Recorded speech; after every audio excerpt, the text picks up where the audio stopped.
الہام ہوا یا ایھا المدثر، یہ بھی رسول اللہ صلی اللہ علیہ وسلم کے متعلق خصوصیت سے الہام ہے. کہتے ہیں یہ بھی ہمیں بہت تکلیف دیتا ہے کہ یہ کیوں ہو گیا. اگر تو خدا نے کیا تو پھر خدا سے لڑتے رہو، کیوں ہو گیا. اور اپنی طرف سے بنایا تو میں پہلے ہی جواب دے چکا ہوں کہ ساری وہی اپنی طرف سے بنا لی ہے تو پھر اس سے کیا فرق پڑتا ہے. الہام ہوا وما ارسلناک الا رحمۃ للعالمین، اس کا جواب پہلے میں اس کو سمجھا چکا ہوں. انی رسول اللہ علیکم جمیعا والی بات ہی اس آیت میں ہے. مترجمہ یہ ہے کہ ہم نے تجھے تمام جہانوں کے لیے رحمت کے سوا اور کچھ نہیں بنا کے بھیجا، یعنی ہم نے تجھے سارے جہانوں کے لیے رحمت بنا کے بھیجا ہے. الہام ہوا انا اعطیناک الکوثر، آگے کہتے ہیں اے بریکٹ میں مرزا، یعنی اللہ تعالیٰ فرماتا ہے اے مرزا ہم نے آپ کو کوثر دیا. الہام ہوا انا اعطیناک الکوثر، رسول کریم صلی اللہ علیہ وسلم کو کوثر عطا فرمایا ہے. اگر کسی کا یہ دعویٰ ہو کہ وہی چشمہ ہے کوثر کا جس سے میں فیض یاب ہو کر آگے دنیا کو دے رہا ہوں اور یہ خدا نے مجھے عطا فرمایا ہے، تو یہ اس میں تکلیف کی یا جھگڑنے کی کیا بات ہے. حضرت مسیح موعود علیہ السلام تو خود فرماتے ہیں کہ این چشمہ رواں کے بخلق خدا دے ہم یا قطرے ز بحر کمال محمد است، کہ یہ جو تم میرے ہاتھ سے ایک بہتا ہوا چشمہ عرفان کا دیکھ رہے ہو یہ محمد رسول اللہ کے سمندر سے ایک قطرہ ہے. اور انا اعطیناک الکوثر میں محمد رسول اللہ کے کوثر سے فیض یاب ہونے کی خوشخبری اور یہ پیغام ہے کہ تو کچھ اور پیش نہیں کر رہا، 100% وہی پیش کر رہا ہے جو تیرے آقا و مولا کو ہم نے عطا کیا تھا. اسی چشمے سے فیض رسانی کی ہم نے تجھے اب طاقت بخشی ہے. کہتے ہیں تمام مسلمان جانتے ہیں کہ منجبہ تمام آیات میں رسول رحمت صلی اللہ علیہ وسلم سے خطاب ہے، لیکن آگے لکھتے ہیں مسلمہ پنجاب، رسول اللہ صلی اللہ علیہ وسلم کے متعلق یہ لفظ بولتے ہیں. مسلمہ کذاب مشہور تھا نا، جو جس نے ایک نبوت کا دعویٰ کیا تھا رسول اللہ صلی اللہ علیہ وسلم کے بعد، وہ ان کو شوق ہے حضرت صلی اللہ علیہ وسلم کے لیے یہ لفظ استعمال کرنے کا. مرزا قادیانی ان تمام آیات کو اپنے سے منسوب کرتا ہے اور پھر بریکٹ میں لکھا ہوا ہے نعوذ باللہ من ذالک لعنت بر تو و برکار تو، تجھ پر لعنت ہو اور تیرے کاموں پر لعنت ہو، یہ تو نے کیا کر دیا.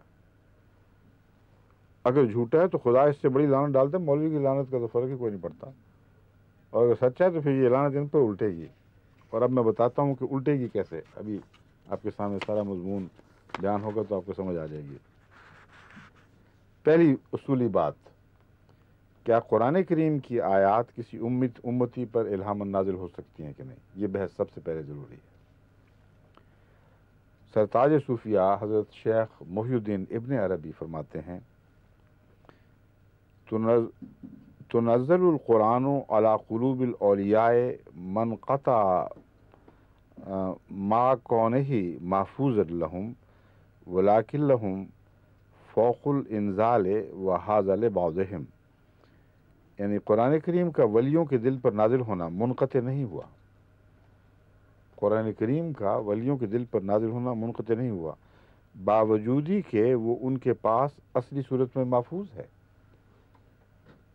کہتے ہیں یہ جو قرآن کریم محفوظ ہے یہ تو دیکھ سکتے ہیں، پڑھ سکتے ہیں، اس کے باوجود نبیوں ولیوں کے اوپر قرآن کریم کا نزول منقطع نہیں ہوا. لیکن اولیاء کو نزول قرآن کا ذائقہ چکھانے کی خاطر ان پر نازل ہوتا ہے اور یہ شان بعض کو عطا کی جاتی ہے. کیا ذوق الانزال ہے، فوق نہیں. اچھا ذوق، سوری لفظ میں دیکھتا ہوں کہاں لکھا ہوا تھا. یہ دیکھو نا ملا کے بعض دفعہ لکھنے میں غلطی لگ جاتی ہے. ایک اب آگے یہ بحث بھی آئے گی. ایک کاتب نے ایک خاص چیز کہیں لکھی تھی، اس پر بڑا مولوی اعتراض کرتے ہیں. وہ الف الگ ہو اور تو اور بات ہے، الگ ساتھ مل جائے تو اور مضمون بن جاتا ہے، بعض دفعہ دھوکہ لگ جاتا ہے. بعض دفعہ الف ہوتا ہی نہیں لیکن اس طرح وہ اس کو لکھا جاتا ہے ایک حرف کو کہ وہ لگتا ہے الف لکھا گیا ہے. تو یہاں ذوق کی زال کو واو سے ملا دیا گیا ہے، دیکھیں نا وہ فوق بن گیا ہے. تو یہ لکھنے کی غلطیاں ہو جاتی ہیں. یہی تو ہم بحث کر رہے ہیں. انسان جان بوجھ کے نہیں کرتا، اپنے مقصد کے حق میں نہیں، بعض دفعہ اپنے مقصد کے خلاف بھی کر جاتا ہے. کیونکہ میں تو جو نظر آ رہا تھا وہی پڑھ رہا تھا، لیکن ترجمے میں مجھے تعجب ہوا تھا کہ ترجمہ اور ہو رہا ہے. ذوق الانزال ولاکن لہم ذوق الانزال وہذا لبعضہم، یہ ان کو نزول کا مزہ چکھانے کے لیے کیا جاتا ہے، اور یہ ان میں سے بعض کو عطا ہوتا ہے. حضرت شیخ عبد القادر جیلانی صاحب ہر سالک راہ کو مخاطب کر ہو کے فرماتے ہیں، اے انسان، اگر تو نیکی میں ترقی کرتا چلا جائے تو اللہ تعالیٰ تجھے اتنی عزت دے گا کہ تو خاطب بأنک اليوم لدینا مکین امین. فتح الغیب مقالہ 28 صفحہ 171 سورہ یوسف. یہ آیت ہے انک اليوم لدینا مکین امین، سورہ یوسف کی آیت ہے کہ تو آج سے ہمارے ہاں معزز مرتبے والا اور قابل اعتماد آدمی شمار ہوگا. حضرت شیخ عبد القادر صاحب جیلانی کا استنباط یہ ہے کہ اگر اے سالک تو اپنی راہ میں ثابت قدمی دکھائے اور ترقی کرتا چلا جائے تو خدا تجھ سے مخاطب ہوتے ہوئے یہی بات فرمائے گا جو حضرت یوسف علیہ السلام کو مخاطب فرمائی گئی. یہ حضرت یوسف ہی ہے نا مخاطب اس میں، بأنک اليوم لدینا مکین امین. حضرت مجدد علی ثانی رحمۃ اللہ علیہ کو بیٹے کی پیدائش سے قبل، اب سن لیجئے، الہام ہوا انا نبشرک بغلام اسمہ یحییٰ.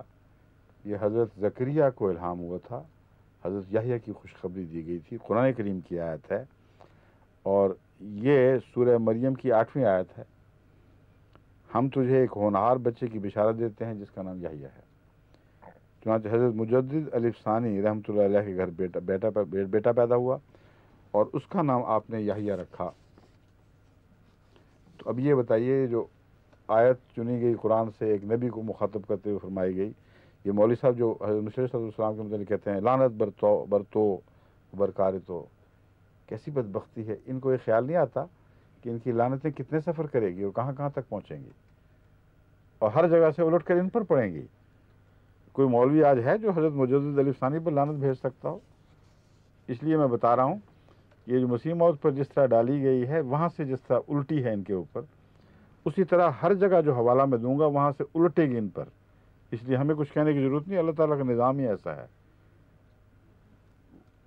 جو ناجائز حملہ کرتا ہے کسی بزرگ پر، خدا کے فرشتے اس کو جواب دیتے ہیں. حضرت ابوبکر صدیق رضی اللہ تعالیٰ عنہ سے متعلق روایت آتی ہے کہ ایک مرتبہ آپ کے خلاف، آپ کے متعلق کوئی بات کہی جا رہی تھی ناپسندیدہ اونچی آواز سے.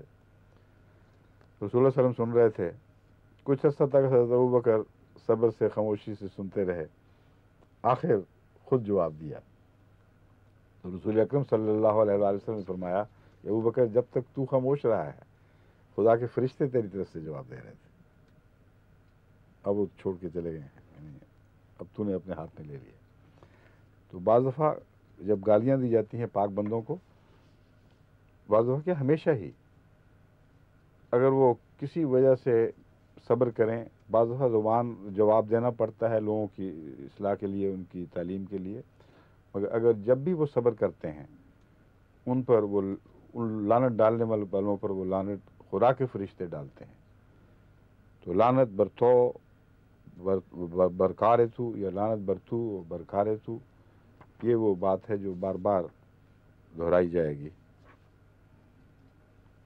جہاں تک کسی امتی پر ان آیات قرآنیہ کا الہام نزول کا تعلق ہے جن میں خالصتاً رسول اللہ صلی اللہ علیہ وسلم کو مخاطب فرمایا گیا ہے، تو اب سنیے مولوی عبد الجبار غزنوی صاحب کی باتیں.